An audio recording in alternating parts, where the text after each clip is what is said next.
Nasabat ng mga operatiba ng 10th Maneuver Company ng Regional Mobile Force Battalion 10 ang tinatayang 316,000 pesos na halaga ng smuggled cigarette sa isang checkpoint operation sa Barangay Kampong Pantaw, Lanao del Norte, ito ay 5 ng Mayo taong kasalukuyan.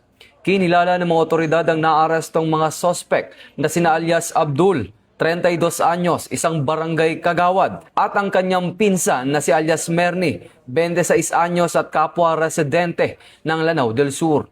Ayon sa otoridad, naharang ang isang sasakyan mula Marawi City papuntang Iligan City sa isang checkpoint. Sa gitna ng inspeksyon, tumambad sa otoridad ang daang-daang rimang sigarilyo na walang kaukulang dokumento. Naging matagumpay ang operasyon sa tulong ng Pantar Municipal Police Station, Lanao del Norte Police Provincial Office at Provincial Intelligence Unit ng Lanao del Norte.